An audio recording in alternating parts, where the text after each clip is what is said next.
Hey. So, welcome everybody. Hope you're having a good evening. Uh, and as you can see, we have it's 9:02. Where are they? Listen, Brian, friends, work with us here. We tried to give Robin a moment, and she has decided, as typical, to make an entrance. So, B Splash over here, the inventor of the question mark. It's true. Seriously, shouldn't that be a big O on your hat? Yeah, let's talk about the fact that I didn't realize you had a mustache until right now. Hence the Welcome reason to the camera was not 1970s. on. Yeah, it was required. Are you doing some side business trying to restart a revival of chips? Dude, we're just bringing it back. It's Unbelievable. they said the 2020s are the new 1970s. I don't know. They lied to you. I didn't know I had to shave until I got here for training, and so I just had to. Terrible. So You there look it is. great, dude. You look great. Yeah. Yes. Well, that's typical for me. I typically look fantastic. It's true. No doubt. So here we are. For those of you guys that are in the comment section, just so you know, if you give StreamYard permission, then we can see your names. I missed, yes, Brian. I missed some. They said I could keep the mustache. I just had to clean shave the rest. I just didn't know what I was going to look like. I haven't not had a goatee for about 4 or 5 years. So I didn't know what it was going to look like. And I don't have a trimmer with me. I just have a shaver. So it was that, or I was going to have to take it off. And I was worried about what I was going to look like that way too. So here it is. And my kids say I look like that monster from Monsters University, the old one, uh, Don something. The Lorax. Yeah, no, not sucker. Down in Thneedville. There it is. Sandra, we're looking for Robin too. She's not answering my messages. She did try to say that she was somewhere on a back road with no gas. Why she was? It's Robin, so we love her, and hopefully she'll show up at some point. Um, but hey, dude, maybe you should tell people where you are now, because I get asked that all the time. Where's your brother, and how is he doing? I am on StreamYard with my brother. Wah wah. No, I live in Mexico. I've been here for a few years now. I live in what's called La Paz, which translates to the peace, and it's 2 hours north of Cabo San Lucas, which is a very hot spot for tourists and partiers. So we're at the very tip of the Baja. It's a beautiful place. This is a kind of a really good kept secret of Mexico. It's very family oriented here. There's tourism, a lot of it, but it's mostly people that are looking to hang out with their family and not party. So it's a very cool place. It's actually our state right now in Mexico is the richest state in all of Mexico right now because of real estate and investors and tourism. So a lot of crazy things happening here. So And that's it's what not like the happened. news. It's not like what you see on the news, the negative stuff with Mexico. That's all in the mainland and up north toward the border. So here we have a very cool environment. There's been problems before in the past with drug narcos and things like that, but thankfully we don't have that issue here like they do in Sinaloa and places like that. So is that what happened? You became the inventor of the question mark, and now boom, you're part of the richest state down there in Mexico. Yeah, I'm it, dude. I'm the bee's knees. They love a gringo with a good idea. Tacos. I mean, come on. Who knew? Who knew meat inside a tortilla would be good? This guy knew. So we're gonna come down, visit you, and ride on your big old yacht. Yeah, I don't have a yacht. No, I don't even have a little rubber boat. I have nothing of that sort. But I can connect you with someone who does. Yes.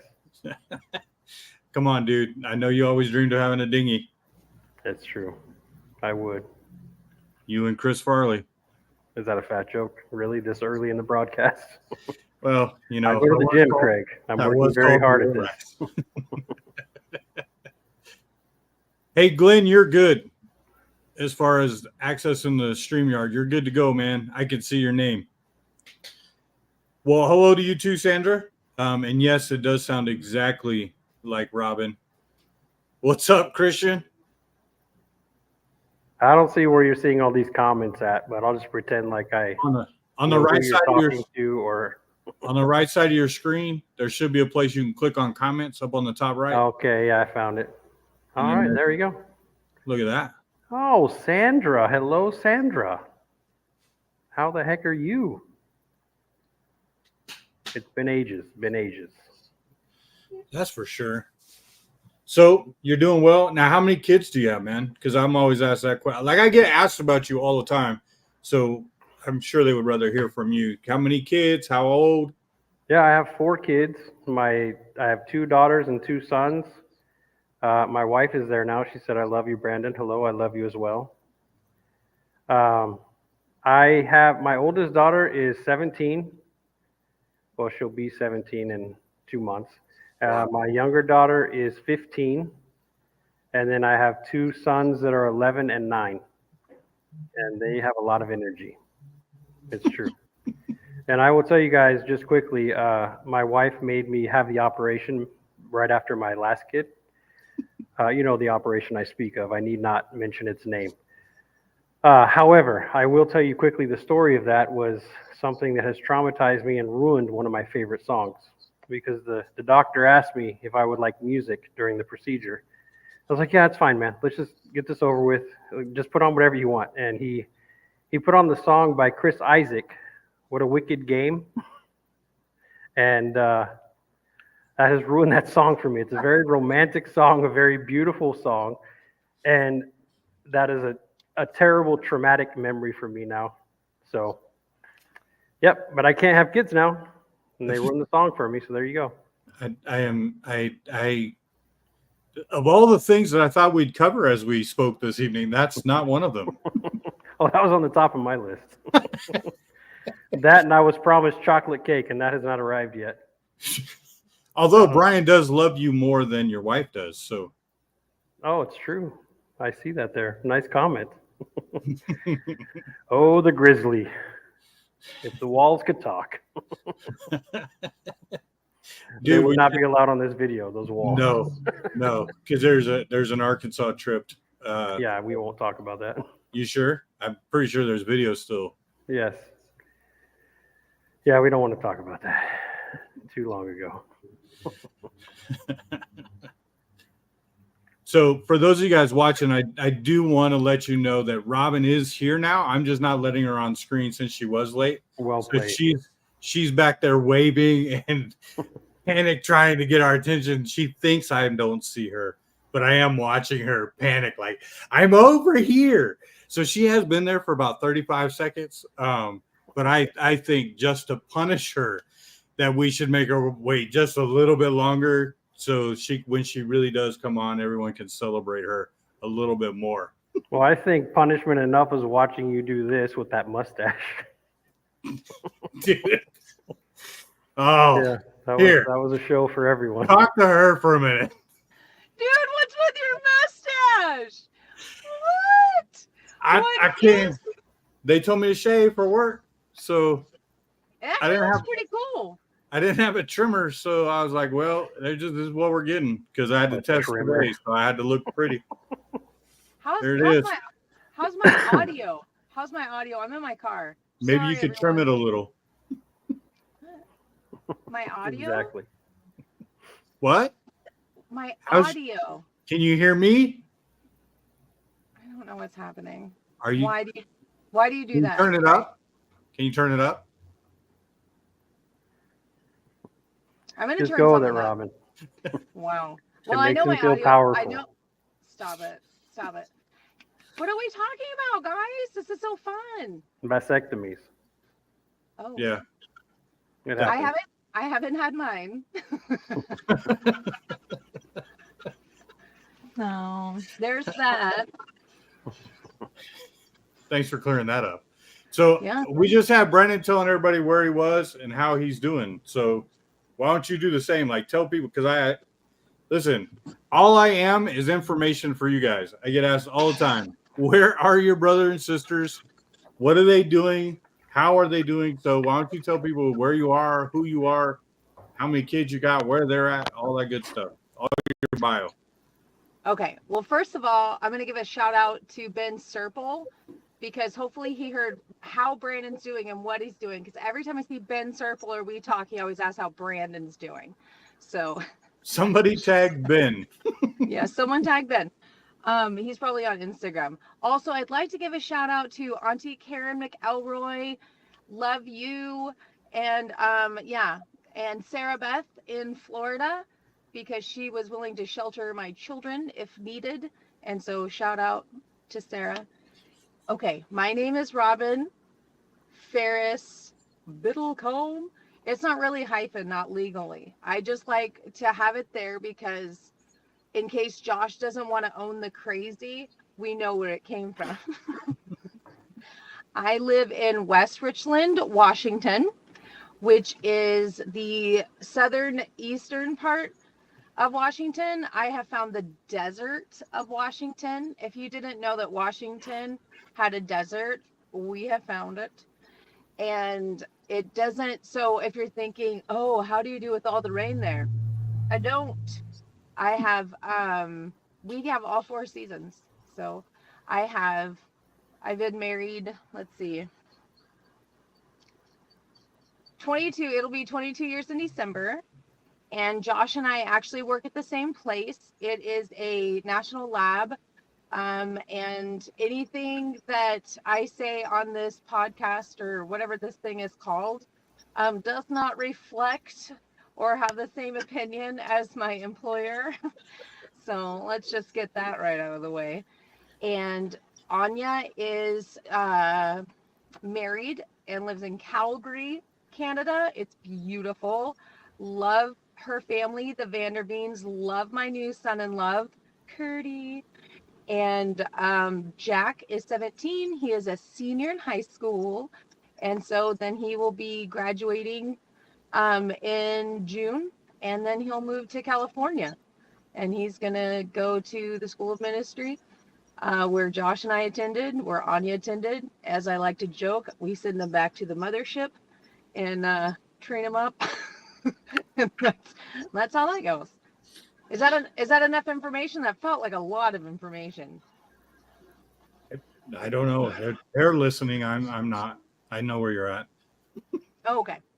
Yeah, I know somebody asked me, no, I no longer work at the church.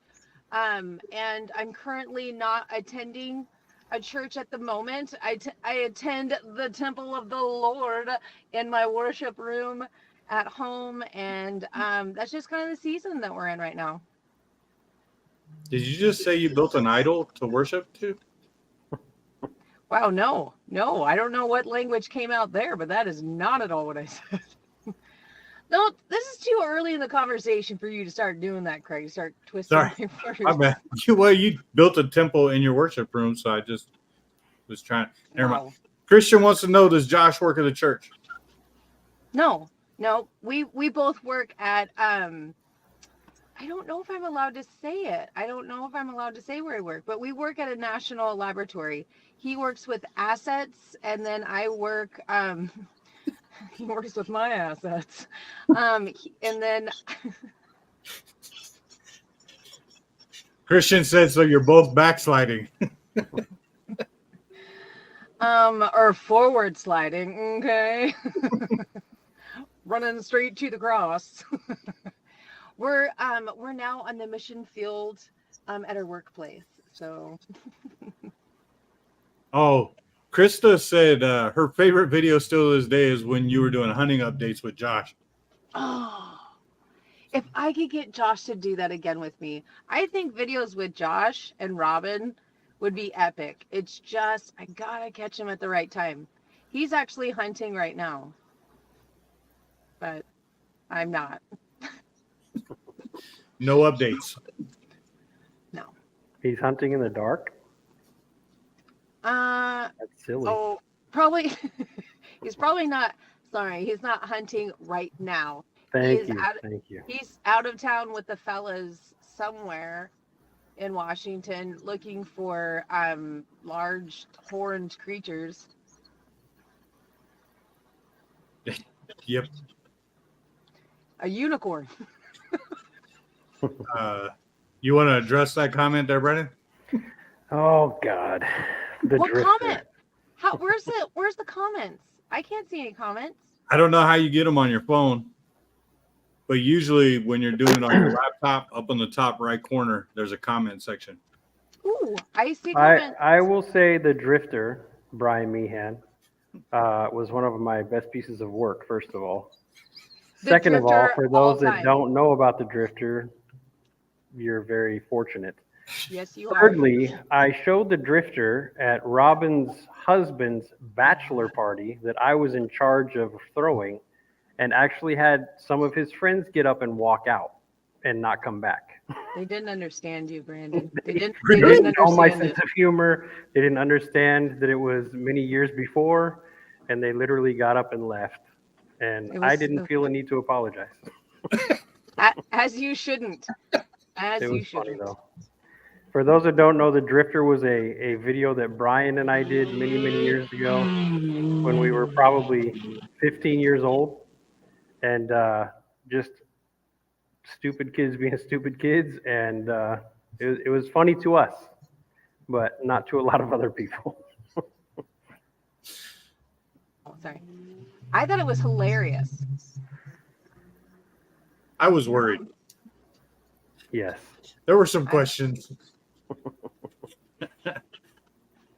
Aunt Cindy and Aunt Sheila are watching. They said they love us. So. Oh, I love you. I love you, aunties. Love you mucho. Oh, and Aunt Kathy and Billy and her sister too. Hello. Yes. Love you, Aunt Kathy. I love them all. They're wonderful. I can't tell you how much part of me just wanting to keep a job is just so I can make money to keep going back to Arkansas. I love how you said, I can't tell you, and then you proceeded to tell us. I can't tell you, but I'm gonna. Meanwhile, mustache over there. Oh, God, help us all. Aren't you thankful that it's him that has the mustache and not me? Give it time, Robin. Give it time. No, not happening. Sooner or later, you will miss the waxing. I don't know what's happening right now. You're gonna miss it, and it's gonna be on. I'm gonna try to. I'm trying to go through all the comments now to see if I missed anybody. Thank you, Christian. Dooby doo. Yes, Ooh, I agree, my friend Christian. Tanya. Tanya's on here. Hi, Tanya. Hey, Tanya. You guys have no idea. She's hey, Trish. Did you guys Trisha. Love you, Trisha, and your beautiful husband, Patrick. You. Yes. They're the reason that Josh is saved. I mean, the Lord is the reason that Josh is saved. But Pat Vandenberg was with Dan McCollum up in some rando little place in Nevada. And we will forever, Josh forever talks about Pat, which is funny because he has different stories about Pat. Very respectful, amazing stories. Not that I don't. I have the stories of just because I was such a roly-poly goofball in youth group and having to have, Pat reel me in. I got the reel me in Pat. Jesus died on the cross. Why are you sitting down while we're worshiping? Brandon might have a few stories about reel me in, Pat. What are you talking about, dude? Pat was nothing but loving and respectful to me. There was one time I got punched, but that may have been an accident. What? We're going to lean toward yes, it was an accident. As he leapt through the air 12 feet, dude, and landed on top of you. It was awesome. Well, I learned my lesson to not do sock puppets at lights out time on a youth trip. Lights out, dude. It was like 2 a.m. I remember like it being 10:30ish. I don't know, man. We had been laying down for a while. And you were still going. Was this in Santa Cruz? I don't know. Yeah. It was on the floor in some church. Yeah. Yes, that was the Santa Cruz trip. Yeah. Yes. I had it coming. I'm sure you did. Do you remember? I was just talking about this the other day. We were talking about passing out, and I was talking about how I passed out in youth group one time and started revival. Yeah. And I thought I had died because I was, face down on the stage, and I heard a voice, Robin. And I was like, I thought it was Dad. And I thought, great, I'm in heaven, it's Dad. And then I hear, it's Pat. And I'm like, oh. And not that I don't love Pat, but it was like Pat, Pat's, just on the scene trying to make sure I'm alive and okay. And then Brandon, being the epic brother that he is, tries to pick me up and take me out of the room to save me embarrassment. Well, I was huge. I had to have been like, I don't remember what I was at that time. I was probably like 180 pounds. But Brandon was being a good big brother, except that I was a bigger sibling than him. And he picked me up, and as soon as he had me, looks over at Scott Trujillo and goes, Scott. So Scott had to carry me to the bathroom.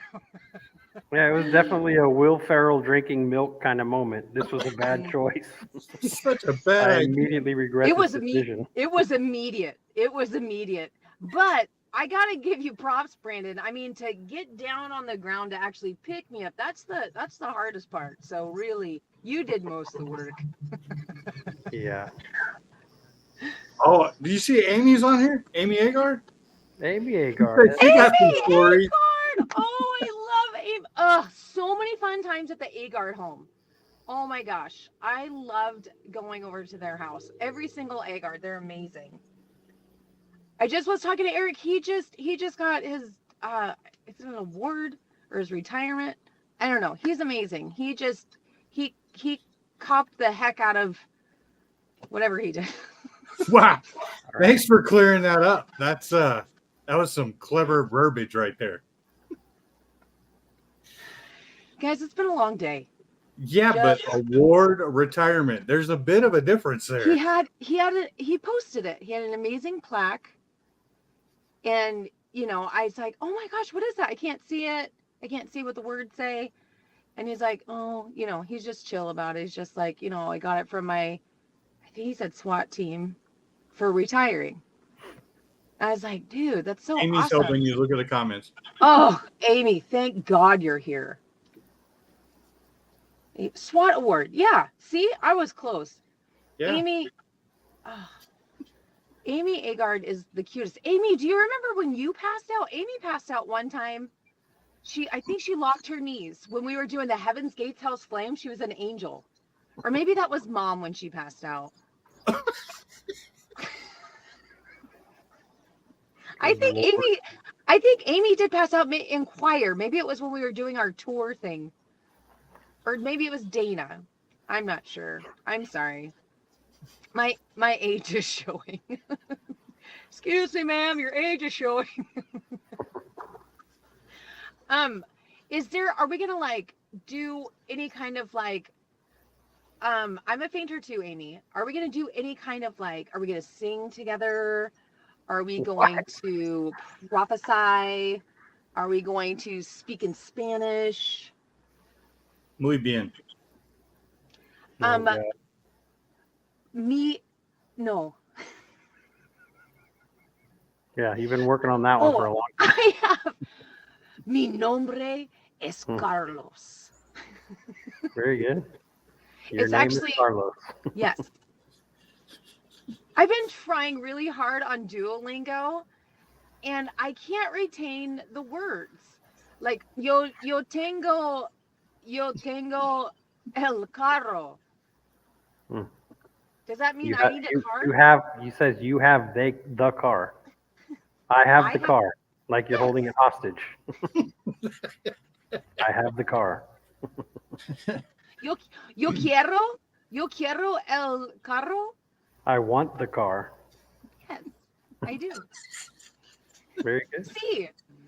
See, Senor Brandon. Maybe you should look for trio lingo and see if that helps you out any. Because the duo's not doing the job. No, you're doing good. Keep trying. Muchas gracias. Never listen to people knock you when you're learning a language. Muchas gracias, mi hermano. Okay. So you said mis, which is more than one. No, So I said mi hermano. Okay, mi hermano, yes. Mm-hmm. The H is silent there. Hermano. Oh, hermano? Mm-hmm. Do I roll the tongue like that? You should, yes. Cool. Mi nombre es Robin. Robin. Robin. Mm-hmm. I like Very it. good. The only sentences I knew before that, though, was the ones that I learned when I worked at the Dream Center. And I would take the words that they were trying to, teach us so we can invite people to church. And I put them all together so that I could say inappropriate things. And I like the me gusta tu ropa interior. Very bad. Very bad. Yes. Or you don't want to say I like your underwear to someone. Yes, I like it. Or necesito un grande muchacho, por favor. But Let's stop the Spanish right now. But because I was single at the time, so it's like I need a big man, please, because I wanted someone tall. Very good. Yeah. Well played. I almost needed Spanish 2 days ago. I made a left-hand turn and almost ended up in Mexico. Oh, Yeah, that would have gone pretty bad for you, dude. Dude, I don't mess around once you're across. They don't let you just turn around. No. And if I hadn't made that illegal turn to get out of that traffic jam, there was no other way out of there. Are you that close to Mexico? See. I didn't realize that. I'm on a trip. I'm in El Paso. That makes more sense. Yes. And so apparently where I'm actually at in El Paso, if I make a left-hand turn, I am in Mexico. That's not like I pull out of the hotel here, and if I go left, that is a port of entry. All this. And so I am Juarez. Yeah, you don't want to go there, dude. That's one place that the U.S. government has warned you people about not going to. So don't go there. Then I'm the guy that's supposed to go. There you go. Byron, yes, it actually was always like this. Usually worse, actually. And we're missing a whole sibling. I think I'm really Anya. I asked Anya, I said, Anya, babe, are you going to watch tonight? And she goes, I'm going to try, but I don't know. She had something. She's on. Oh, she is? Oh, because I think she's on Curdy's thing. Oh, my Nina. Is that how you say that? Mi Nina? That's my girl. Yeah. That's awesome. She was saying earlier, she goes, I said, are you going to watch? And she goes, I don't know, blah, blah, blah. And I said, and then she said, maybe people will figure out why you are the way that you are. What does that mean? What is she trying to say? She's about me, not about all of you. Why are you the way you are? I don't know. Why are you the way you are? Brandon, let's sing a duet. Craig, you can do a beat or something. How about no? Craig, you can play something with your mustache. Why Brandon and I don't know if anybody knows this. Hopefully they do. Brandon has one of the most beautiful voices. What? Or manly. Brandon Shane. One of the things that I regret most is when I had my old laptop, for whatever reason, everything didn't transfer over from my Apple Music, which that is where I had all of your songs that you had recorded. And I would listen to them over and over and over again. They're so good. And I wish I would have the one from Mom's funeral that you wrote for her. I wish I would have that recorded. Do you have that recorded somewhere? Maybe. I'm not sure. Ugh. I don't know. I think one of my all-time dreams, like, people ask me, like, what do you dream most? Brandon's like the top 10. One of my dreams is to be able to do a duet with my brother Brandon, because his voice is just phenomenal. That's not a lie. That's not a joke. No, thank you. Say, I'm hey, in don't talks worry. right now with a couple of people I know here that do cover songs of Pearl Jam, and there's talks of me being a part of that. So we'll see where that goes. Are you gonna sing or play instruments? Sing. Oh, you would be amazing, Brandon. Pearl Jam? I would. Pearl Jam, yeah. It's a Okay. Pearl Jam cover band with 4 Mexican guys and me. That would be amazing. I remember riding around in your Camaro, Brandon, and or maybe it was your Honda, and you would sing like a lot. Like you just have like the absolute talent of being able to change your voice and sound exactly how the person is singing on there. So if you're trying to do like cover like Pearl Jam or whoever, like, Well, then, Robin, sing a few bars and Brennan mimic her. I'm good, dude. Thank you. It's not what I signed up for tonight. Brian's requesting some mow the grass. Mow the grass. Did you? That's one of. Is it the Sunflowers? That song? No, that's floating around on the VVCLC summer camp. No, Zach Fruling put the whole album on YouTube, the Sunflowers album. You can actually find it on there. And I mean, for what we were doing, mow the grass. No, we don't have that on there. But what we did is, for what we did at that time, me and Lee and Julie Perez, it was actually pretty good for who we were and our ages and all that. So it was fun to listen to that album again. I remember amazing. Brian Meehan. I remember him trying to learn the song on bass in our apartment in Texas. That was fun, in Dallas, Texas. Is Brian on here? Yes, he is.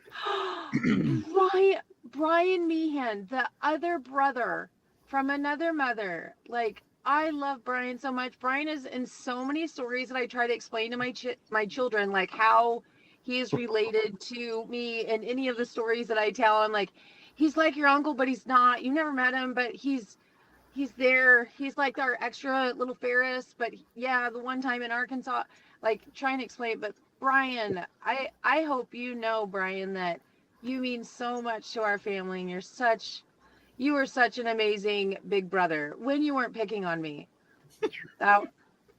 Just have that. He's already booking his tickets to Mexico to see you do the Pearl Jam. Let's all go. Well, the only problem is I guess you would consider it method acting. I like to do everything 100% or nothing. So that would mean growing out my hair very long and shaving the beard. So I'll let you guys know. Amy's randomly singing the Sunflower song Rachel sang all the time. That's awesome. Trisha did say she wanted one line of Jehovah, Robin. Oh, I haven't seen that song in a long time. She just asked for one line. Oh, well, that's it. It's just the one word. Just nail it. One line for it. Come on. I can remember it. We'll wait here. Jehovah, my provider, you know my every need. There. Very good. It's been a while. I think I sang it probably an octave higher when I was younger.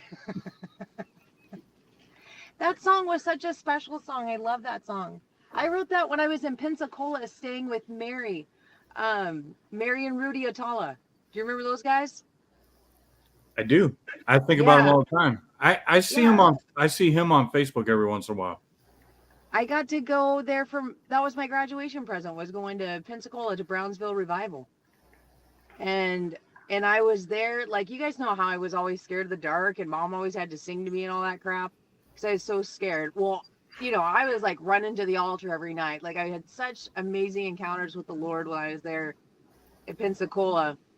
And then I was at night, and then all of a sudden, all this fear started coming, and it was dark, and I started to have to sleep with the light on.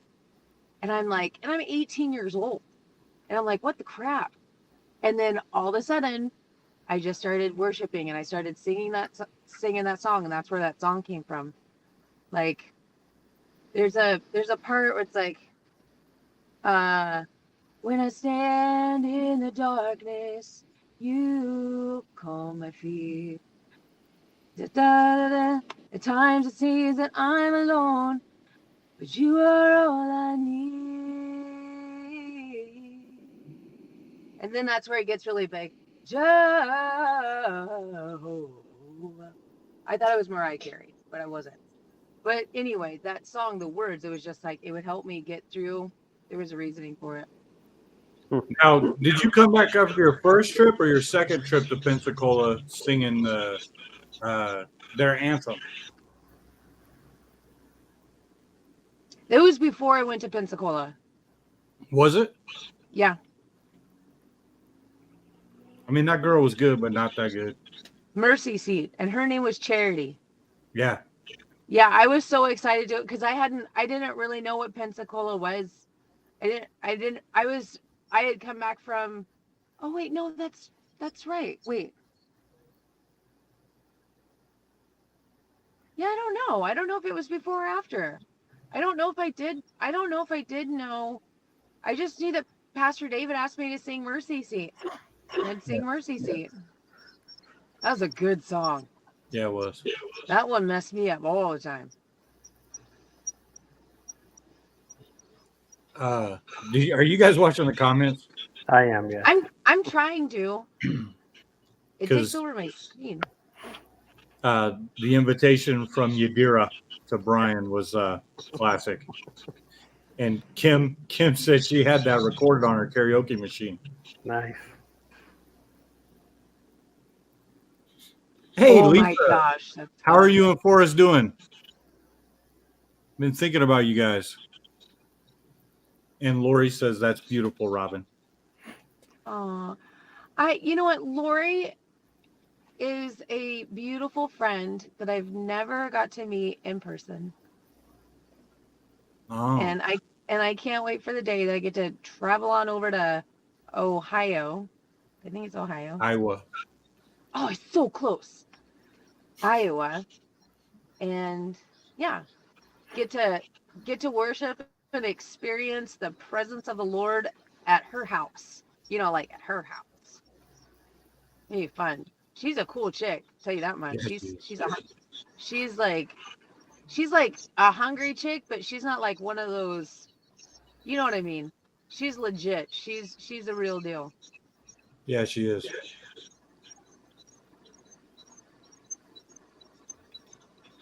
What do we do now? Night. Ask Brandon how he invented the question mark. Trial and error, my friend.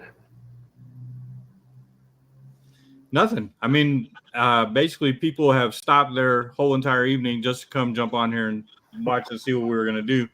So do something. I would always say, or I would like to say, it's very interesting to get into a conversation like this now at our different walks of life now where we are and reminisce, obviously. But it's interesting to me how when we were younger, that I had a drive, if you will, to be the center of attention. And these kind of things now make me very uncomfortable. I mean, I have fun with them, but it's just very interesting how that's completely different now. Where when I was younger, it was like I would do everything to make people laugh or to be that guy. And now it's funny how to be in these kind of situations, I find myself not uncomfortable. I wouldn't say uncomfortable, but not at all like it used to be. So it's funny to me. Very interesting how it's changed over the years. What do you attribute that to?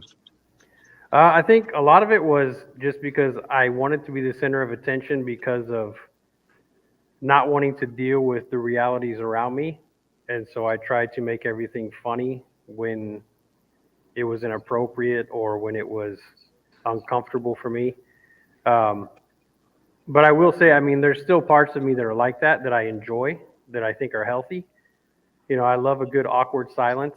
One of my favorite things is being in an elevator with strangers because no one knows what to do.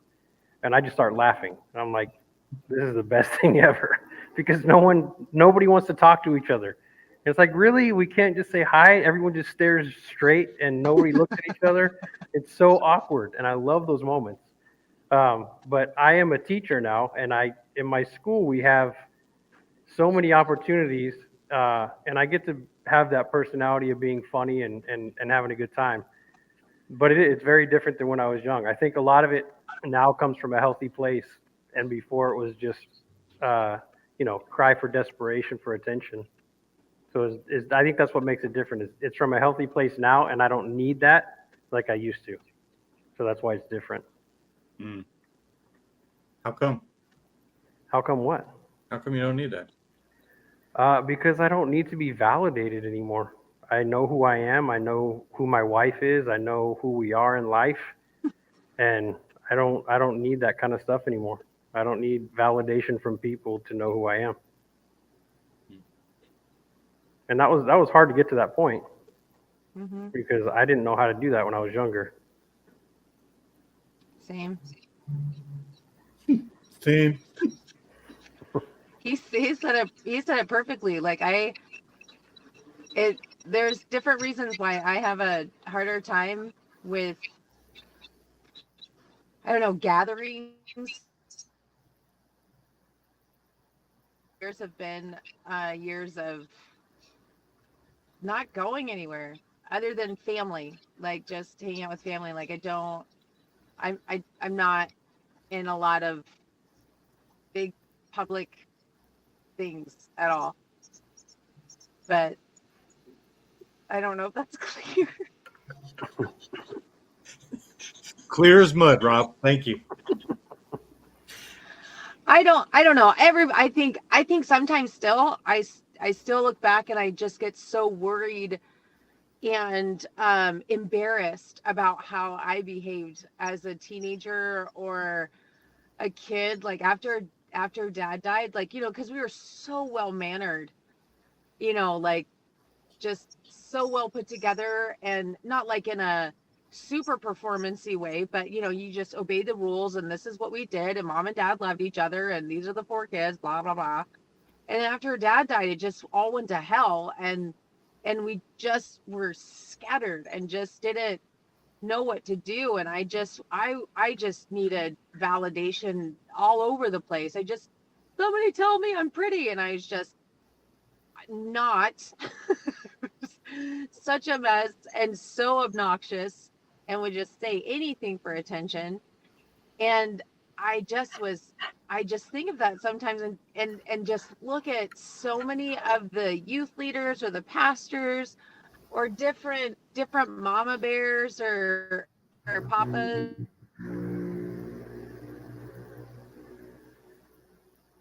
Yes, Papa. Uh, about that? I can do it too. Uh, Is it some kind of Speaking TikTok trend or what?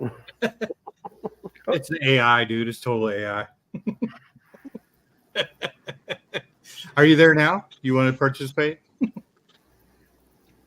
that they would speak into my life, and that they still love me, and like anytime that I talk to them now, you know what I mean? Like I think I will text people randomly and just say thank you for loving me. Thank you for who you were to me.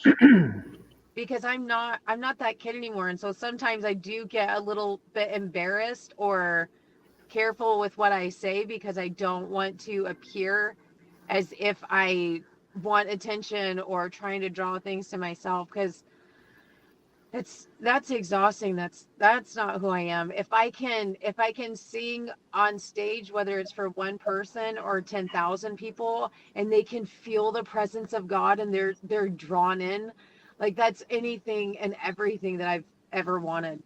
And it doesn't matter if it's at a church, in my bedroom, in my closet, or on the street corner in a bar. If I'm singing the Lord's heart song, like that's who I am now. How many people can fit in your closet? Yeah, I know you don't want one person or 10,000 in your room if you're not family. That'd be kind of weird. Like, how'd you get in here? Why am I singing? You know, hold on a second. Hold on a second. Brandon got his all like super serious moment, and then Craig's like, that's so tell me more about that, Brandon. Like, well, yeah, I've been thinking about that. Then it gets to me, and I'm just like, yeah, I've been loved. I'm different now. You guys like, okay, how many people are in your closet, Robin? I just say I Some was things gonna never actually, change. I actually was gonna ask you like, what's that list look like of people that you text from that time? Because when you said that, I started thinking, I went, oh crap, I wouldn't stop texting for about another 6 months if I had to text people and say sorry for that time. My goodness, I should still be sorry. It's random, and it's random. Some people I do it more often than others. Sometimes it might be once every couple years or something like that. I'll just come and just be like, you know what, thank you. I'm sure the Vandenbergs. I've hit the Vandenbergs up a couple times. I'm sure. I remember sending emails to, I'm pretty sure it was Paul and Dale, Paul Barber and Dale O'Neill, in around 2003, apologizing to them for the hell that I put them through in their youth group.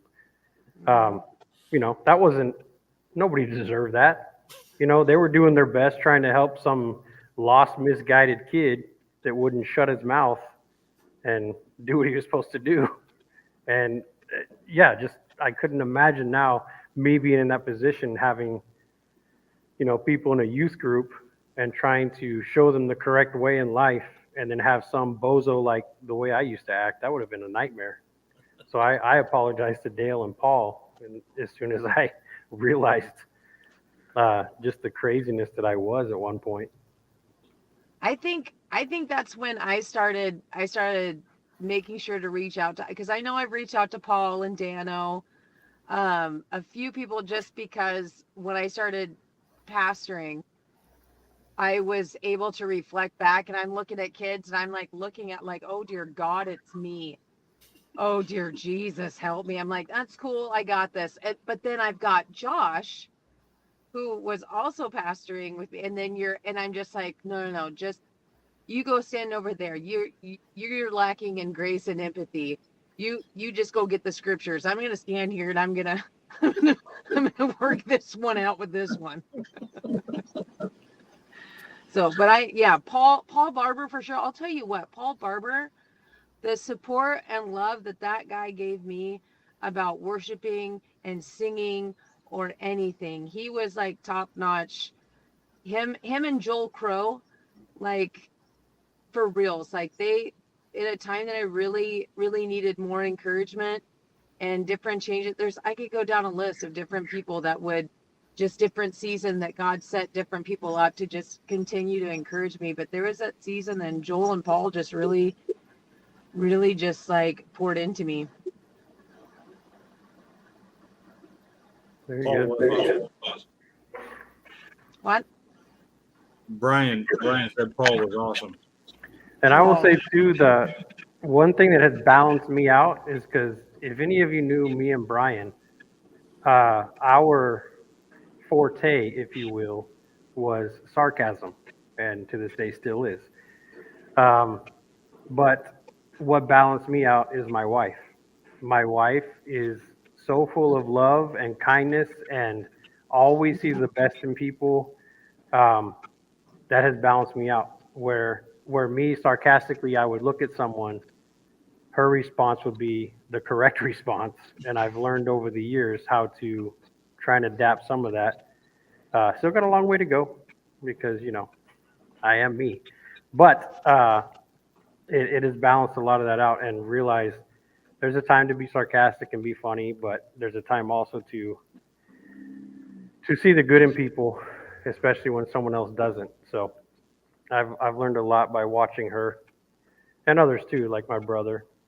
there's a very good example there for all of you that know Craig, the guy who's never drank in his life, never tried drugs, who's always had integrity and character that beyond it baffles me to be able to look at the integrity and character he's walked in all of his life. Not just something like, oh, the last couple of years he's been good. It's his whole life. I mean, he's always been the good guy and the example for everyone else to follow. And it's amazing to see that someone can live their life like that their entire life. It's unreal. So yeah, thanks for that, Craig. Dude, what? Huh? You go and ruin it by showing up on a video with that mustache. Everything about what I just said culminates in this moment of seeing, as Christian also said, the Lorax. I cannot. I mean, the thing. No! Stop cutting the trees. It is! It's the Lorax! Oh my god, that's what it is! Dude. Oh my goodness. No. Look, we're gonna move along. And that's okay, Brandon, that you can't say anything nice about me. I earned it. I Hey, can Star, say lots of Star's nice here. things about you. What? Star. Hey, Star! hey, sorry guys, I just got off work and my internet's not great, so no camera. So I Okay, apologize. but look, I wore a star I saw. sweater. I've been Just trying for to listen to you. you guys. Thank you, Robin. You're so sweet. But I've been trying to listen while I was at work, trying not to get in trouble. But you guys are a mess. I don't know whose idea this was. Brandon. Elon Musk. Oh, Hey. hey. Cameron wants to know if you guys know what your name means and have the meanings played into your identity or personality at all. Absolutely. Just Yes. kind of curious. Yes. My name means beacon light, like a lighthouse. And my middle name is Shane, which is the Irish derivative of John. So beloved lighthouse. And I went through many dark years of depression and many hard years and hard seasons where I was living the opposite of that. And when I finally realized who I was and who I am, there were still battles at times where I didn't recognize what was going on, but I was depressed.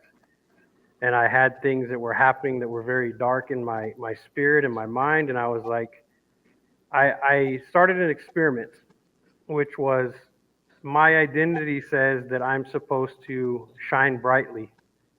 And if I'm in a dark place, then I'm obviously not living that. And so what I started to do was anytime I started to feel discouraged or depressed or down, I began to find people on Facebook or through email and send them an encouragement about who I think they are and their worth and how much value they have to others. And that would snap me right back out of that. So it's very interesting how that works. So I've seen by stepping into that role and living my identity and encouraging other people, that has pulled me out of those dark times. So it's very, very fun to be able to do that. Dang. Star, how about you? Yeah, about that. Apparently my name means heavenly body. I think I was gypped on that, but you know. So I really don't know what to say about that. No, but I do love the story about how I was named. I was named after Robin's dying. But you can't snort 2 minutes into your conversation. And look, that's just what you get when you get me. You get start off with a Oh, snort. I love you. I love you so much. But I love the story about how I was named. Mom had, or Sister Merle had 2 granddaughters, and one was named Starla, and the other was Parletta. And Mom put them together and came up with the name Starletta. And she didn't want to tell anybody that was the name, and I just happened to be the first girl. Otherwise, Robin would be Starletta, but which the name would be more appropriate for her. But moving along, Stop it. um, No. it was really. I love it. I love my name. I think it's beautiful. When I was little, thought I had 4 names because I wasn't called Starletta all the time unless I was in trouble. So I thought Letta was another middle name. So I thought I was Star and then Letta and then Danelle. But that's not how it worked. Um, so yeah, and playing into my identity. Oh wow, that's something a psychologist doesn't want to deal with. So, but no, I always knew what it meant.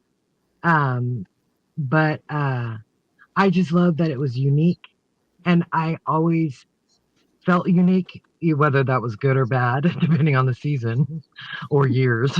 I do love that was my name.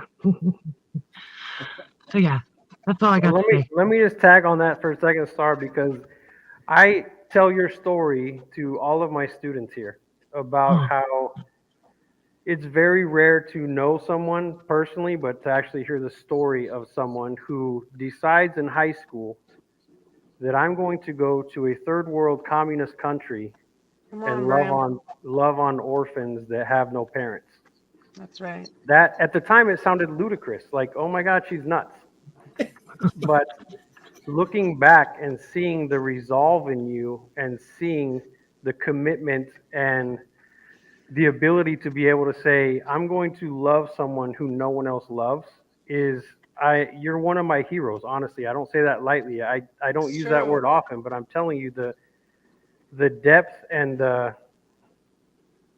just the dynamic of seeing that and me being able to go visually to where you were, like physically to visit Romania and see that. It was amazing. And so I just want to commend you for being obedient when everyone said you were crazy, and Yeah. for doing something that is near and close to the heart of God, which is taking care of widows and orphans. It's unbelievable. I've had a little bit of experience with that here in Mexico, and you have days where you cry, you have days where you're unbelievable grateful for what you have and your family and material things or whatever, but you feel the satisfaction of God in doing things like that. There's no monetary reward. There's nobody singing your praises. It's a very lonely thing to do at times, which you know. And I just want to say you blow me away with that tenacity to do something that is just not, it's not for everyone. And so I just want to say you really are one of my heroes, and I talk about your stories all the Yeah. time. And also the fact that you dominated another language that is not a common language. It's not, Spanish, it's not French. You spoke Romanian, which is like a mix between Latin roots and Russian, and it's unreal.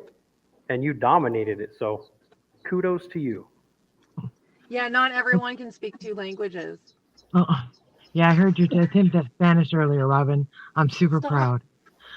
But I will say this. I didn't know I was going to come on here to cry. I really appreciate that, Brandon. I really was stupid at the time in No. myself because I couldn't say no. Like, I can't even hardly explain it because at the time, it was like, um, it was almost like my feet were going in a direction that I couldn't stop, whether I wanted to or not. And I really didn't want to. I wanted to go. And I thought, okay, this is what I'm supposed to do. And God love mom, poor mom. I was trying to comfort her when now mind you, I'm I'm 17, 18 at the time. So I'm really young, okay? And my best way of encouraging her was saying, "Mom, I know that this is what God wants me to do. If the whole reason that I go over there and if I die in a plane, at least I died doing what God wanted me to do." Now, in retrospect, as a mom now, I'm like, really, Star? Really? That was No. your best argument? Mom did not appreciate it either. So, Sure, she did not. no. But she loved on me and she cried with me and she would just She was my biggest cheerleader. Even Did when she tell you? Did she tell you that after? I don't know if it was that conversation or after that conversation, when she had the conversation with the Lord and she was saying, Jesus, I gave her to you when she was a baby. Now I'm giving her to you again. I need you to protect her. Did you remember her saying that?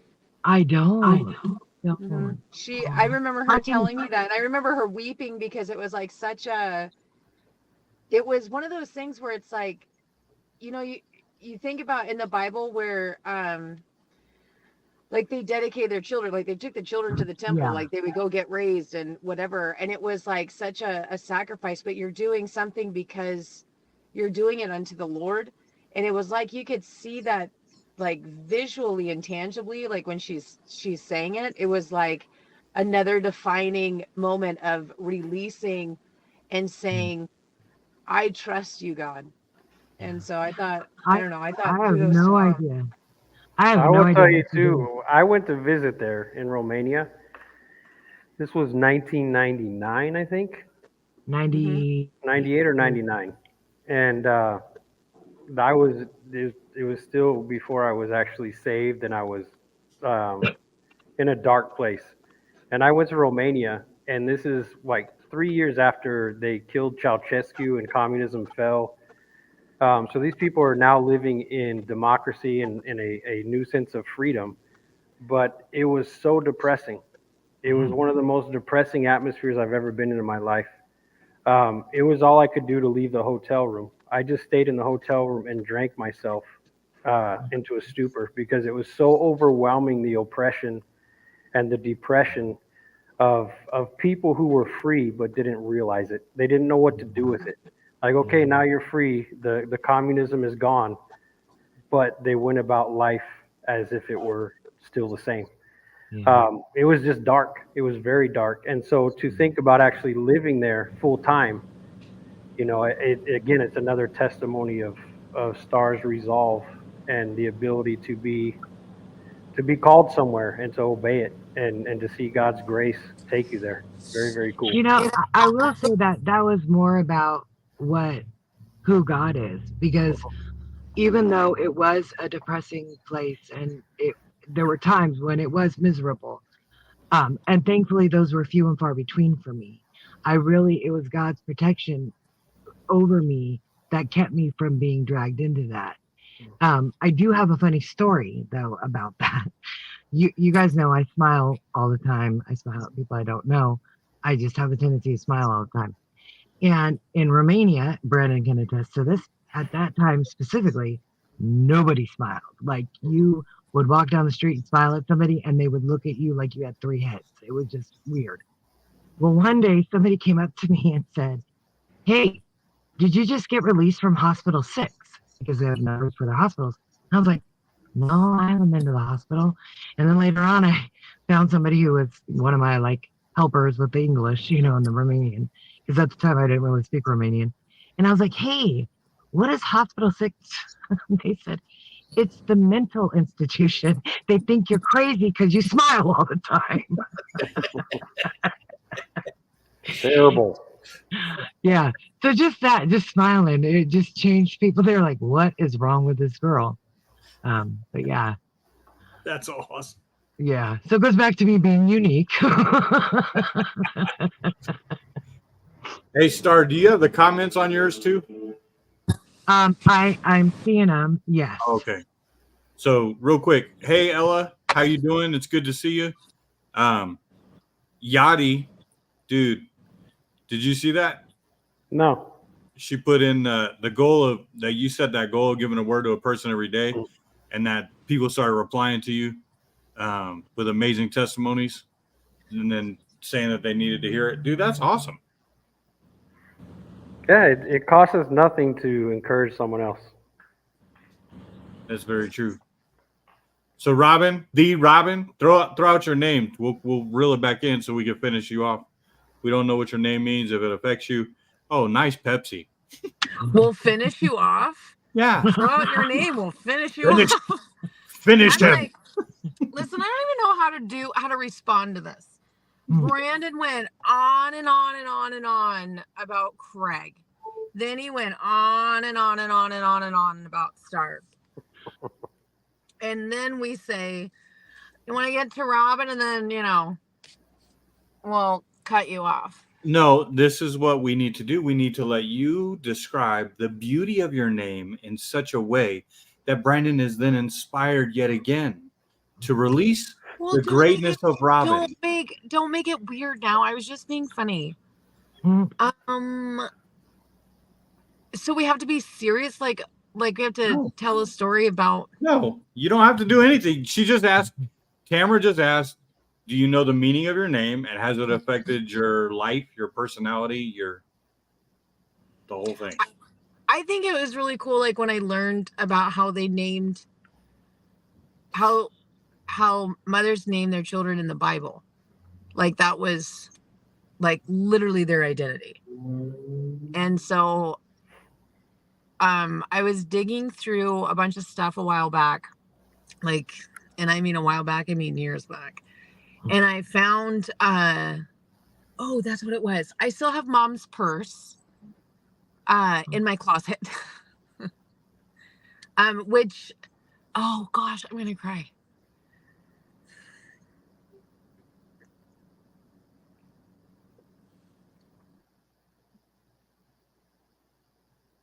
And freeze. That's a face to freeze on. That is not good. Quick, somebody tell a joke. Go ahead. Fire away. Oh, really? Give us one of those orphan jokes. I don't have orphan jokes, Craig Dion, because we're all orphans. How do you make an octopus laugh with 10 sickles?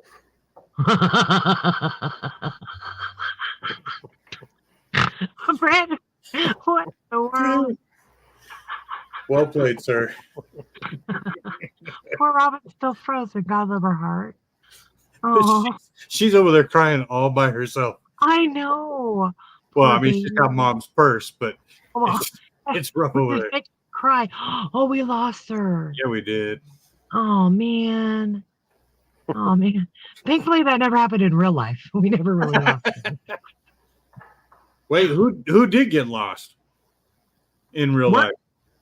Wasn't that you, Craig, who hiding in the?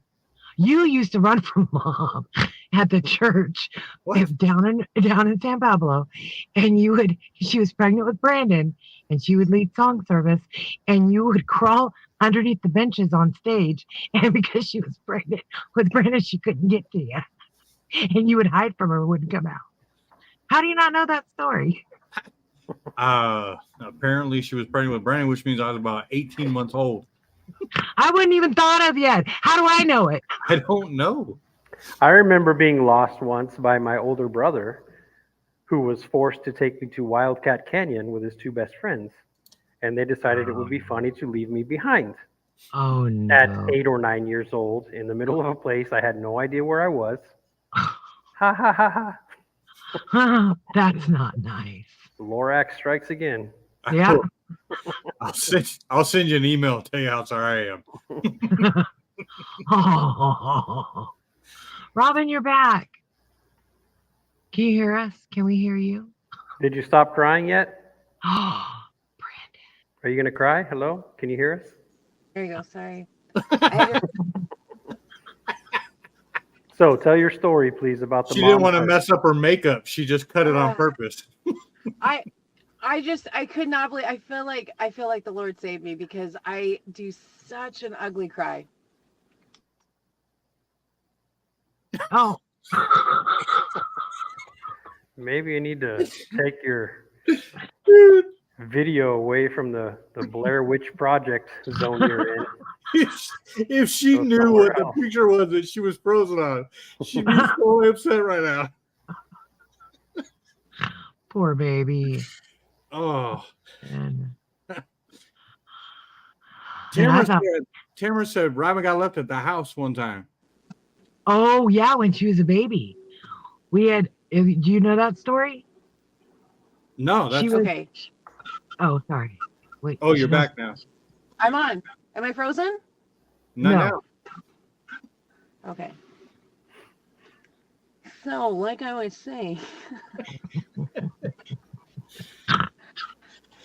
okay, so I was in my closet because that's where I keep mom's purse. That was the last purse that she had the night that she died. And so I go through it, and she has her perfume in there, and then her wallet, and then I have her Bible, and there's different scriptures and stuff, and like little writings in there next to scriptures, you know, like spare the rod, spoil a child. Jesus help Brandon. I'm just kidding. Touche.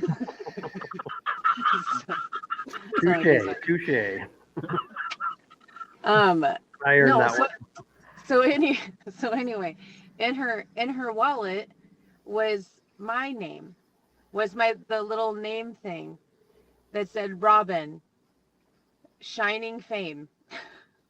Oh. And then the scripture that was on it, which she had given that to me when I graduated high school. And the scripture is Psalm 37:4. Delight yourself in the Lord, and he will give you the desires of your heart. And if I would have known at 18 what that meant, it wasn't, all right, Jesus, I love you. Now make me famous. Give me all the dollars because I love you, Jesus. It took me a bit to figure out all I wanted was Jesus. That's what I wanted. So that scripture to me is so important. Like that little card, I know it's supposed to be explaining your name and the meaning, but I think that just kind of coincides because the shining fame that I am is who Jesus is. So if anybody is standing near me, even if I'm having a bad day, I just want them to know how loved or how important that they are and how valued they are. And it's so funny because I'm your classic middle-aged white lady that loves crime shows. I watch all of them, and I can't finish them without praying and interceding for the family that lost their people, for the people that are locked up, for the friends that are like, or then like people are just like, my life will never be the same. And while I've experienced like several losses in my life, nothing like that. Like all I can think of is like, no, life is different, but life is so beautiful and amazing when you know who Jesus is and your desires that you have become the most beautiful shining things when you're in his presence. And partly I'm crying because I'm probably missing a crime show right now. I'm just kidding. I think that's one of the things that mom instilled to me that I'm grateful for. Is that is my name, shining fame, but it's not the shining fame of who I am. It's the shining fame and bright light of who Jesus came to do, was to love, was to not judge people, but to welcome them in and make them feel like they're welcomed. So and Danae, my middle name means like the rock. so there's that. So I just want to be not just want to be, I feel like mom named us really well, mom and dad, but I mostly mom because dad was super cute, but he was a hippie and he didn't know Jesus yet when we got named. So mom did a good job, and dad did a great job of saying, yes honey, good job Teresa, I like that too. So did I miss something? Was there something else in there that I was supposed to say? No, that was awesome. You know what's so cool about mom's purse in my closet? What, Robin? Like, you can just see all the different, she has like so many different like phone numbers. Oh, so many phone numbers and names and like different prayers next to people. Just some people I know, that she prayed for years, or different friends like Beth Williamson and like Aunt Jeannie and Cindy and Sheila. But then there's like some randos on there. And it's probably like some clerk lady that she met at the store and somehow got her phone number, and it's on there and then just says help her with her children, blah blah blah blah blah. And there's just random notes like that. And then on the other one it says doctor appointment at 7 p.m. Or whatever it says, whatever time. And then I have her perfume, and sometimes I just smell her perfume. And it's so weird how smells can remind you of who a person was that that made you who a piece of who you are.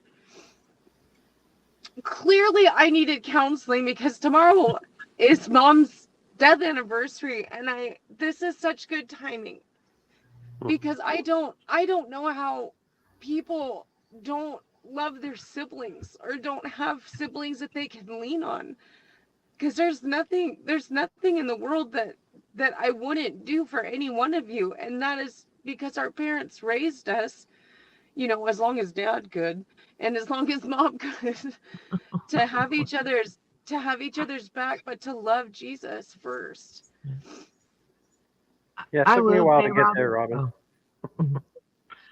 I will say though, Robin, out of all of us, I mean, I see bits of mom and dad in all of us. We all have bits and pieces, but shoot, now I'm gonna cry. Um, Oh my gosh. you, sorry. Keep it together, people. I know I wasn't expecting feels tonight. Okay. Brandon, you started it with the whole Yeah, thing you about, did oh, actually. Star, you're amazing, you're my hero. Then you got me crying, not because I'm not your hero, but because it's true. Star did amazing things. You should be everyone's hero. Oh, stop. But let me go back to what I was saying. Robin, you are such a pure representation of who mom is. You love so well. You care so well. And my whole life, everybody called me Little Teresa because I look like mom. But I'll tell you what, I am so much like dad. I'm like, oh my God, people are coming. I'm running the other way. Please don't see me. Please don't recognize me. I ain't got time for this. Whereas you're like, oh, people, let's go talk to them. How you doing? Oh, well, I could pray for you for that. Oh, but you know what? I also know this person, and let me hook you up with them because they can help you out there. And I just love that you. Whereas growing up, I always assumed that I would run towards that and you would run away from it. And now here you are running towards it and I'm running away. And I just think that's such a pure, I love that about you. I love that because every time I talk to you, I mean, even if it's hard stuff, easy stuff, just life stuff, whatever, you're always my thing that I love is when I talk to you, you'll be like, now, are you just venting or are you looking for advice? That's one of my favorite things that you say. Do you But need it's feedback? do you want feedback or no? And I just love that you are that way with everybody. And there are things that you've kept secret and guarded and no one could ever say, oh well, Robin's a gossip. And it's not one of those things of, oh, I'll pray for you, but I'm really going to tell everybody in the church what's going on or whatever. And I love that about you. And I just think that's such a tribute to who mom was and who you are because you walk in that just easily. It's not even a task for you. For me, unfortunately, now Thank you, I am Star. the old white lady and it is a hard task for me now. But Thank also with you guys, I do want to say to all three of you how much I've appreciated you guys in my hard days because every single one of you was there to listen and not judge or criticize or condemn, even today for being late or whatever. Or I just have appreciated that so much because I've seen it's so sad to see how destroyed families are and see how there are people out there who don't have that in their lives. And I'm just so blessed beyond measure to have people, 3 people immediately that I can contact any moment of the day and say, hey, I need you guys to pray. And if not all 3 of you, one of you will get on right away. And then the rest of you will message me back later on or whatever. But a lot of people don't have that. And I just so appreciate you guys not just saying, okay, well, black sheep, you stay over there and we'll stay over here. Well, I would like to chime in Oh, and not say something serious. okay. But I will say, I found myself, I tell stories about mom all the time in my classes, and they're usually, funny stories. Um, Brian Meehan was there for probably 75% of them. But, shopping carts on people's lawns and those kind of good times. But I will say it's very funny to me because I see my mother's personality in my kids, and they all have some little tidbit of her personality, and it's amazing to see. It's like the gift that keeps on giving. Like some little things will come out in their personality. I'm like, oh, that reminds me of my mom. And I will say the other day, everybody that knows Teresa Ferris, that knew her, they all know that it was impossible for her not to make friends wherever she went. True. To the point where, as a teenager, it was mortifying and embarrassing to go to the store with her True because stories. she will have random conversations with random strangers, and at the end of the conversation, they will be exchanging phone numbers. Yep. And that used to drive me crazy. Even though I was an extrovert at that time, I was like, what is this woman doing? But fast forward to 1 month ago, I'm in Walmart with my daughter, and everyone here speaks Spanish. So I hear people behind me speaking English, and I immediately turn into Teresa Ferris. And I turn around, make a funny comment, to be the icebreaker, and I said, "Oh, your English is flawless. Congratulations." Because what are you going to say? That's not something you get to say every day in Mexico. But I was commenting them on their English, and they were a Canadian couple, and I proceeded to have a 10-minute long conversation with these people that felt very natural. It felt like it was supposed to happen. And I literally, as soon as we stopped talking, walked away, and I thought, oh my God, Teresa Ferris. And I realized, wow, this is what she did. And it was amazing. Like, they were great people. It was a cool conversation, It's but it was fun. very, very out of character for me to do that. Very I'm so funny. proud of you, Brandon. It's so much fun. Like, I could totally see you two, like, in Walmart, and you just, like, hear the chattering over here, and all of a sudden I just see, like, the spirit of Teresa come down, and you're like, oh. Yeah, it happened. It was very random. My daughter just tuned it out, so I don't know if I embarrassed her or not. Which one? Which daughter? Yonavia, my 15-year-old No, daughter. no way. No way she didn't tune it out. I bet she wrote it all down. She is so observant, and she actually, I found some old pictures at Aunt Jeannie's house of mom that I have, which I also have. I found or Shelly and Kimmy found some poems that mom wrote when she was a teenager. I've got to see you pictures of them. They're amazing. Mhm. Not to dad though. They weren't to dad. So Uh-huh. we were in a bit of a scandal there for a minute, but it was when she was still in high school before her dad. So that was great. But I found pictures of her when she was younger, and oh my word, if Yonavia doesn't look just like her, I don't know who she looks like, because she looks just like mom. It's Yeah, and wild. the funny thing about what I was saying earlier, my kids, so all of you that know me and that saw me grow up, I was 3 hands full. I was out of control and over the top. My kids, all of them, have a chunk of my personality. They do. So, trying to discipline a kid who starts laughing in your face that then makes you laugh, completely makes you lose all credibility as a parent. It's true. But I remember doing that to my mother so many times when she was You were trying great. to discipline me and trying to correct my horrible ways. And I would just laugh at her and be like, okay, mom. And it just would make her laugh every time. And she could never discipline me. So I'm getting a little taste of that now. And honestly, it's very funny. You were so great at that. I would so pray, like, if I was in trouble, that you would just come in the room and make a joke so that I could be out of trouble. Like, sometimes I could pull it off because I try to learn from you and make her laugh, because if we made her laugh, she wasn't going. So I think there were, like, if you were around, you were like the mom whisperer. So it was a bit of a good time. Well, I think that goes back to also the serious side of it, the connection I had with mom. Craig had a connection with, I don't know, maybe dad, maybe the neighbor, I don't know.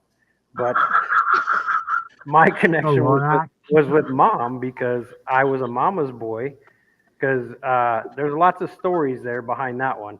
But the interesting thing to me was that because I was so,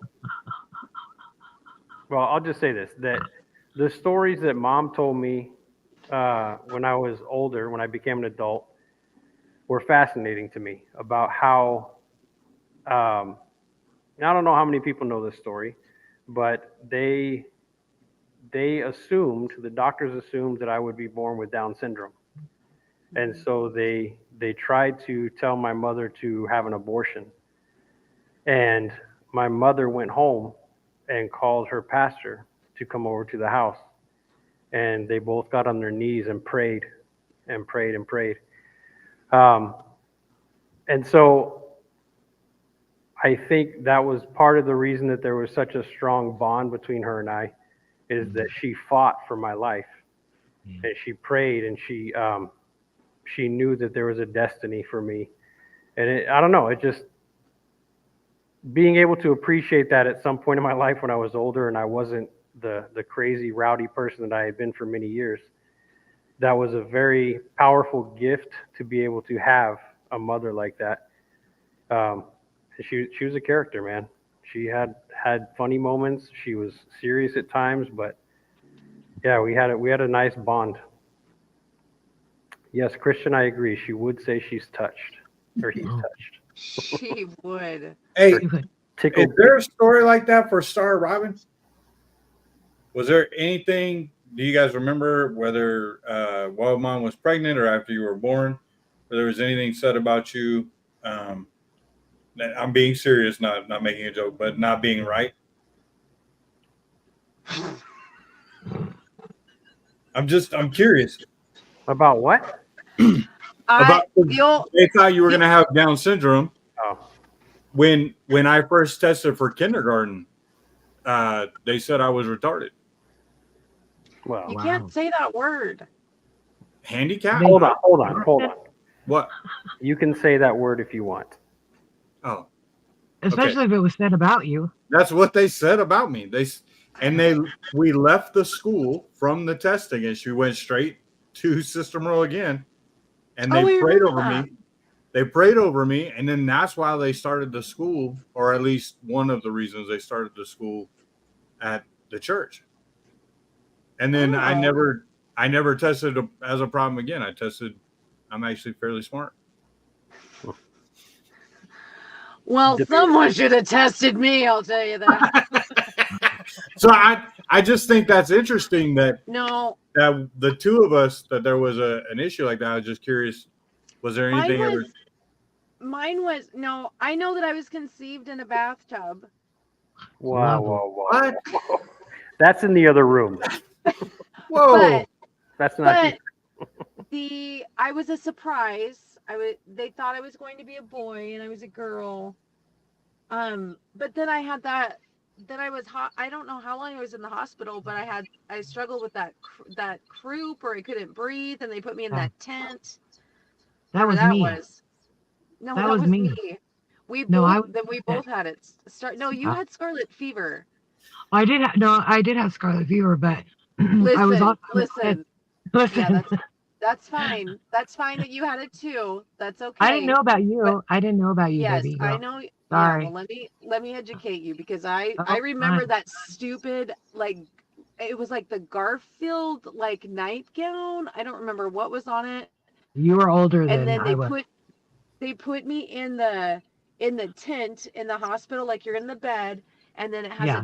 a clear tent over you, and Mm, the stuff is coming down on you, so it'd yeah. make me itch, and then I'd come out and my mom's like no, and then mom's like you have to go back in, and then Paula Mary, I Mm. remember Paula Mary coming to pray for me, and then they'd stick me back in the tent, and I hated it because I don't like to be itchy or water on my clothes. It was awful. Yeah. See, I was a baby when it was me, and I was having so much problems breathing. They almost had to do a tracheotomy on me when I was a baby. Oh no, I didn't know that. Yeah. Yeah, Yeah, that was you. That wasn't yeah, me. that was me. Yeah, but thankfully, I don't know what happened. I just know that I was really, really sick with the croup at the time, and I couldn't breathe, and I was a little baby, and they ended up thankfully not giving me a tracheotomy. But yeah, that's all I. I can And tell you then guys a crazy story real quick. That was when I became, uh, well, when I was going through this journey of being saved and finding God and changing, you know, what direction I was going in life. I had this experience where I, when my dad died, or when our dad died, I was 15 years old, and that was a time where a young man is becoming a man and needs a male figure to speak identity to them, and so I had nowhere to get that from. So you can imagine I was wandering everywhere. Where do I get this? Where do I get this? Which is, ultimately I made bad choices and chose wrong directions to go. But I had this experience. This was probably around 2005, somewhere around there, 2006 maybe, where I realized, you know what, I'm an adult, but I still struggle with having this feeling of rejection. And I mean, I knew people always loved me, and I always had relationships with people and all these cool things, but there was still that feeling of like rejection, of like, oh, people are going to reject me, whatever it was. So I prayed and I said, where did this come from? I'm like, God, where does this come from? And so I had this, I don't want to say it was a vision. It was a vivid image, and almost like watching a movie in slow motion. And I had this experience where it was if it was as if I was taken back to that whole situation that I just described with mom, them telling me that I was going to be born that way, but it was from the perspective of my dad. And I had this experience where I was seeing everything through my dad's eyes. So when the doctors told my mother that, my father, not being a man of faith, immediately had this fear come on him, and like, I don't know how to deal with that. I don't know how to have a kid with Down syndrome, and he rejected me before I was even born because he thought the doctors know what they're talking about, blah blah blah. So then you fast forward to, I see a next scene is I'm in the delivery room, and my dad sees that I'm born without it, and it's too late for him. He doesn't know how to climb back out of I've rejected my kid before he was even born. And they talk about how kids can or the babies pick up on all these emotions even when they're in the womb. And there was that spirit of rejection even before I was born. And I never had, after being born, I never had that kind of relationship with my dad. I was never close to him. I always felt like I had to try and fight for any attention, and I got it from my mother. I got all that attention from my mom. But it was this amazing thing of seeing that my dad wanted, like in this experience I had, my dad wanted to fix it, but didn't know how. And so I got to see his heart of, why didn't I trust God, or why did I believe that he was going to be born that way? Why did I reject him? So I had this experience of like realizing that he saw things through the eyes of someone who didn't have God, didn't have love, didn't have a tight relationship with his dad, and didn't know how to handle the situation. And so it allowed me to be able to let go of that rejection, and it allowed me to experience something on a whole new level of being okay with who I was, and realizing that my dad loved me. He just didn't know how to fix the way he saw me before I was born. So it was crazy.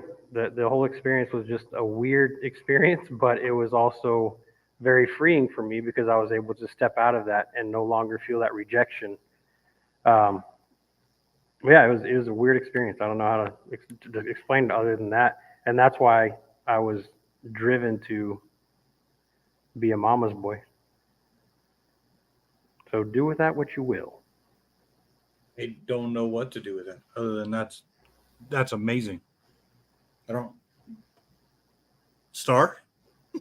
I'm at a loss for words there, sir. That clears that up. Yeah. To the comments we go. We lost Robin again. Yeah, we did. Yeah. Hey, but somebody said in the comments, Craig, you didn't do your turn. My turn what? About your name. Hello. Oh. My parents named me after like two different people. So Craig Dion. Craig means from the crag of the rock. So most of people like to associate that with Peter, like the rock. But the crag is actually the high point where the eagles nest. So does that apply to my personality? Not as much as my purpose. And so Dion, that's from Greek god Dionysus, which is actually the Greek god of wine, which actually speaks again to a lot of my purpose of the restoration of joy, the restoration of purpose, bringing people from even being the god of wine, having control over the ability to bring people out of drunken stupors into the place of soberness, to bring them to the place of their purpose. So yeah, that's the short version. There you go. Rock on. Yeah, there it is. I got my turn. Did you see your son comment in there, bud? I did, yes.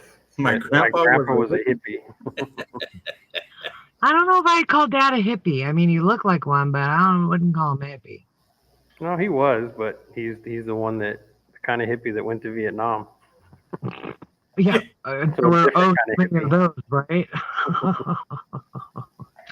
He always said, "That's how bad home was. I volunteered." Do you know that is so crazy? You know, he signed up when he was 17 for the Army. I didn't know that. I just found that out recently, and I was like, "Wow! Could you imagine how bad?" God love his little heart. God love his little heart. That was a good guy. He really was. Went through a lot for such a short life. Really did.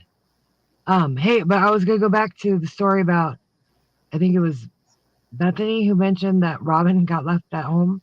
Yeah. So what happened was we were going to church. Dad had been working the graveyard, so he was at home asleep. And Robin was the new baby. And so I think Aunt Sheila was there. And we were getting in the car going to church. And they got down the street. And Mom said to Sheila, "Can you wipe the baby's nose?" And because Robin had a little bit of a cold. And Sheila goes, "Which baby?" And she goes, "Robin, the baby."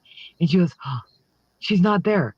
So she turns around. Now, mind you, Mom literally was only halfway down the street when she found out that Robin wasn't in the car.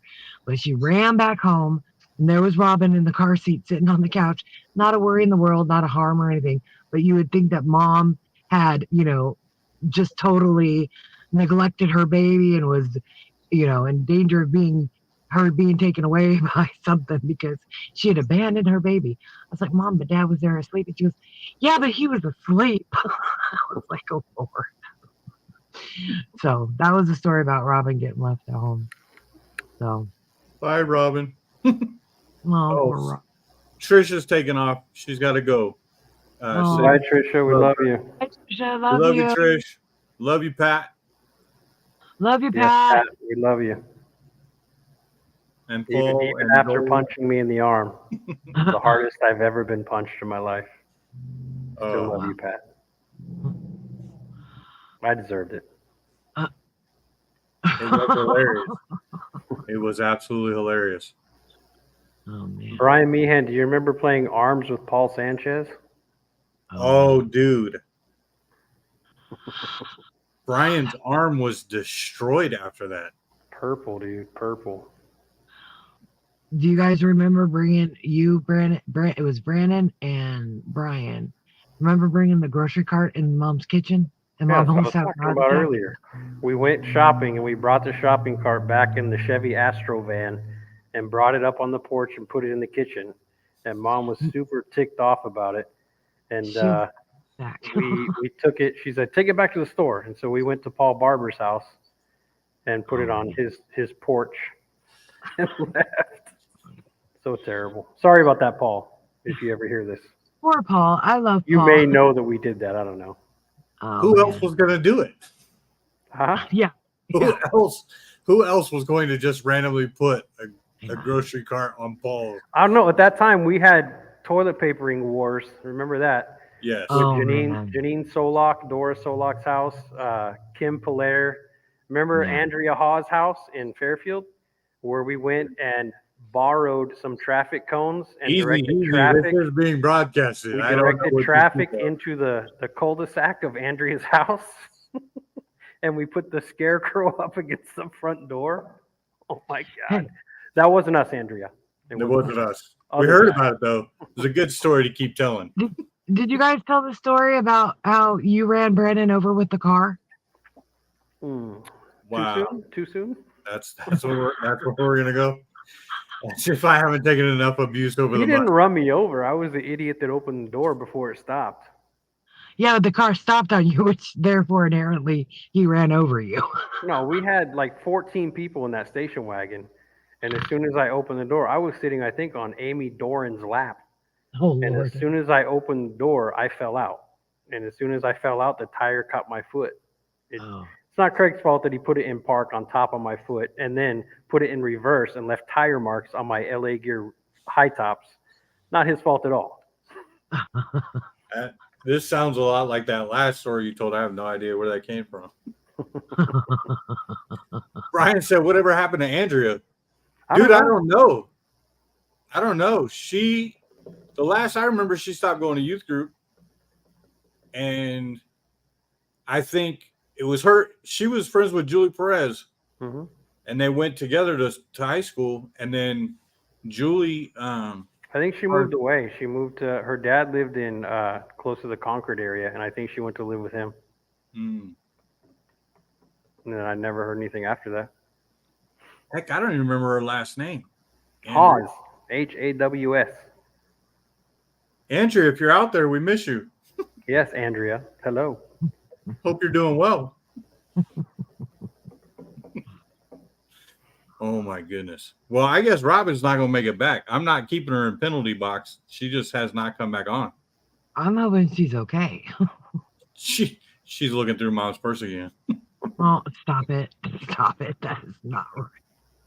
I will say, too, one thing that I love is any of you people on here that had the experience with being at my house growing up. Oh, yeah. My wife and I tried to make our house like that. My wife obviously didn't have that experience with us growing up, but the fact of making our house the hangout place, I love that my kids do that. like we have their friends come over and they stay all weekend, like 3 days. My two daughters, they invite their friends over, 3 or 4 of them, and they come and stay. We order pizza, and they have that atmosphere. It's a safe place to just be young and have fun. And I love the fact that I get to be a parent like that to my kids and give them that place for their friends to hang out. I mean, Brian practically lived with us. Scott practically lived with us. Uh, Trav was there a lot, and Phil Milton, Brian. and then he stabbed you, and then he never came back. But Ryan was there a lot. Yep, and it was the house of a million laughs, and it was always fun. It was always a house full of life. And again, we will talk about how I would disappear. I would go to my room and climb out the window and jump off the roof and get in my car and just drive around, and then come back with a Slurpee, and everybody be like, "Where'd you go, dude?" That was the craziest. You know how awkward that was? You know how awkward that was? We'd be sitting there trying to entertain the person that came to see you, and we have no idea where you are. And then you walk in with a Slurpee. Like, you could have Good at least brought us one. Hey, did you see that? Christian said said Andrea's married and has kids. Oh, wow. Congratulations, Andrea. Way to go, Andrea. Did you guys think she was still in high school? What the heck? Hey, what's up, Ryan? Ryan, my Hey, brother. I mean, we could do a whole nother one with throwing in Brian, Ryan, and Scott. That would be fun. That would be fun. Although it would be more for you guys. we weren't allowed to talk to you guys. Well, we get hungry. What? What did you say, Brandon? I said sorry about that. He said something, not me. Oh, No, let me tell you. Growing up, everybody knew that you guys were brothers, and everybody knew me and Robin were sisters. They rarely put us all 4 together. But I'll tell you, the thing that made me mad is to this day, and I'm not joking, to this day, people still think I'm Brandon's older sister. Brandon's 2 years older than me. And I was like, do you remember me telling you, Brandon, about, I don't know, a couple years ago? I said, look, if everybody thinks I'm your older sister, you better start listening to what I say. Man, you guys should have heard my kids the other day.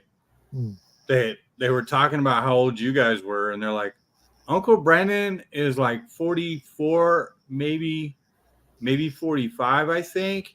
And Auntie Star, I think, is like 40, and Auntie Robin's like 37. Oh, bless your children. Bless them. What? How old do you think I am? How old are you, Dad? You're like 57?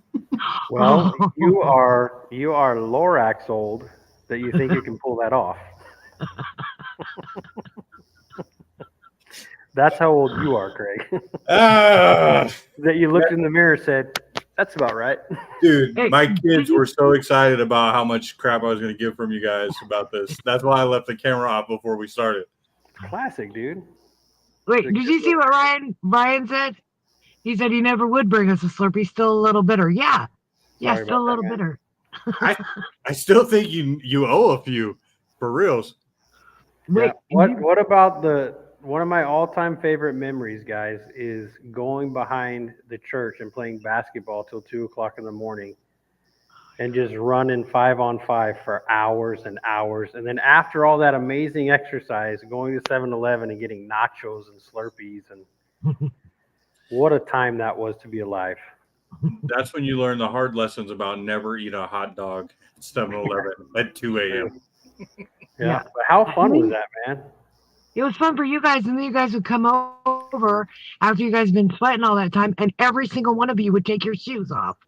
You know how horrible that smell was? It's bad. I can still smell it. Brian said, and drumsticks. Yeah. That was good times. It was. That was fun. We need another summer like that. Summer, dude, I couldn't last a day, let alone an entire summer. Well, not playing basketball, just at the house eating the nachos and the drumsticks. I could do that for a month. Watching the movies, playing video games. You know, I'm thinking about making a video. I'm thinking about making a video of me at the gym. I go to the gym every day. And on the treadmill, every time I'm on the treadmill and I'm running, all I can remember is Brian Meehan. I think it was probably Travis and Phil too, but always making fun of me because I would say, I'm going to go get something out of my car. And I would run for like 10 steps and then just stop and just start walking. And they always used to make fun of me. So now, like when I'm running for like 15 minutes straight, I'm like, dude, I should be recording this and sending it to them because I finally got over that hurdle of stopping running. I had no stamina when I was younger. That's Good times. Ryan wants to know if you've ever stopped doing that. Stop doing what? Just disappearing and showing up with Slurpees. Yeah, I did stop that, dude. That was many years ago. Now I come home with tacos. My wife is like, where is this guy? He's been gone for 2 days. I always come home with gifts, tacos and chimichangas and all that good stuff.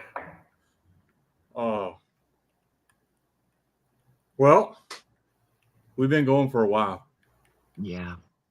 So, ladies and gentlemen, all of you that have been hanging out with us, we super appreciate it. Hope you got some information and some laughs and some tears. I don't know. That we do this from time to time on our own and thought maybe we'd include you guys, but there's so many of you guys that you guys mean the world to us. So hopefully you got to hear some cool stuff that reminds you of great times we've had together and great times we will have together in the future. We love so many of you guys. Most of you, I mean, there was only a couple names on there I couldn't say I love you because I didn't recognize your name, but one of us does. So And I would like to extend an invitation to anyone who wants to come visit me in La Paz, Mexico. It's a tropical paradise. We have some of the most beautiful beaches in all of the world. I'm not making that up. So honestly, if you ever want to come here, please look me up. Even if you come to Cabo, look me up. It's only 2 hours from here. I would love to drive there and connect with you guys. It's hard for me because my sense of humor does not translate into Spanish. So getting to speak with other Americans and joking around and getting to connect with my culture is a real treat when I can do it. So honestly, if you're ever in this area, please look me up. If you're looking for a new place to go and hang out, come on down. Lots of fishing, sport fishing for marlin, tours of swimming with sea lions. It's amazing. It's a tropical paradise, honestly. They do whale watching. It's a very cool place to come and hang out and detox. So, yes, Brian, I do barbecue down here. Why? What is that question leading toward? just wondering what do you barbecue? I would barbecue lots of stuff. Meat, chicken. I don't know. Do you kill the chickens yourself? Okay, there you go. There's jab number one. You're allowed to. Oh, so, all right. Well, do the beans keep falling through the Oh, ground? here we go. Game on. Unbelievable. Oh, they're going to. Oh, hey. Yes, Kim, message me. I will show you all the places not to go in Cabo. Oh, so there it is, ladies and gentlemen. Thanks for hanging out. If you guys want us to, we can do another one of these days. Feel free to tell us in the comments if you want another one. And next time, maybe Star and Robin will be on time. Hey. And then just so you guys know, Robin was 2 hours from her house, so she had pulled over to do this. And so when she dropped out that last time, she's like, I got to get home. So she's out there driving away. So you can try and message her as she drives. She won't answer back to all police officers listening. All right, guys. We will see you next time. Brandon, Star, love you guys. And Love you. we'll see everybody soon. Love you guys. Thanks for hanging out.